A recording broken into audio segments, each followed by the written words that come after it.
আসসালামু আলাইকুম। সপ্তম শ্রেণীর প্রিয় শিক্ষার্থীরা কেমন আছো? সবাই আশা করি অনেক ভালো আছো। তো আজকে হচ্ছে তোমাদের ইতিহাস ও সামাজিক বিজ্ঞান বই থেকে 117 নম্বর পৃষ্ঠায় একটি প্রশ্ন দেখতে পাচ্ছ যে কিভাবে সামাজিক রীতিনীতি পরিবর্তিত হয়। এই প্রশ্নটা আমাদেরকে এখানে লিখতে হবে ছকের মধ্যে।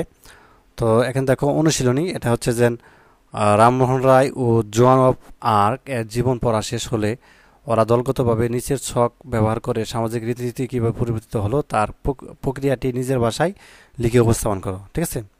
তো যাই হোক, এখানে প্রশ্নটা করা আছে কিভাবে সামাজিক রীতিনীতি পরিবর্তিত হয়। তো এটা হচ্ছে আমরা এখন উত্তরটা দেখবো। তো চলো আনসারটা দেখি। এটি হচ্ছে তোমাদের 117 নম্বর পৃষ্ঠা। ঠিক আছে, 117 নম্বর পৃষ্ঠা এই ছকটা আমরা পূরণ করবো।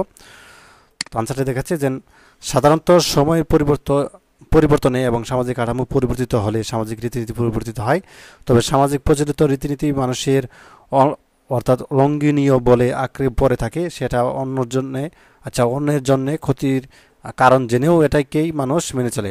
এরূপ সমাজের জন্য এবং মানুষের জন্য ক্ষতিকর রীতিনীতি পরিবর্তনের প্রয়োজন পড়ে সমাজের মানুষের একাত্মতা ও সামাজিক আন্দোলন প্রয়োজন হয়। তো শিক্ষিত যুব সমাজের যারা সংস্কারপন্থী সামাজিক আন্দোলন যদি ফলপ্রসূ হয় তবে সামাজিক রীতিনীতি পরিবর্তিত হয়। এই পর্যন্ত লিখলেই হবে। ঠিক আছে, আর চাইলে কিন্তু তুমি সম্পূর্ণটুকু লিখতে পারো। তো আমি বলবো যে এই যে পরিবর্তিত হয় এই পর্যন্ত লিখলেই কিন্তু আমাদের উত্তরটি হয়ে যাবে। তো তারপরে চাইলে আরও লিখতে পারো। যদি খাতায় লেখো, বই লিখলে এই পর্যন্ত লিখলে হবে। ঠিক আছে, আর যদি খাতায় লেখো তাহলে আরও বেশি লিখতে পারো। আর এসব রীতিনীতি যেন কোনো মানুষ আর পালন না করতে পারে তার জন্য প্রয়োজন রাষ্ট্রীয় স্বীকৃতি, অর্থাৎ সামাজিক রীতিনীতি পরিবর্তনের জন্য জনমত এবং আইনের প্রয়োজন হয়।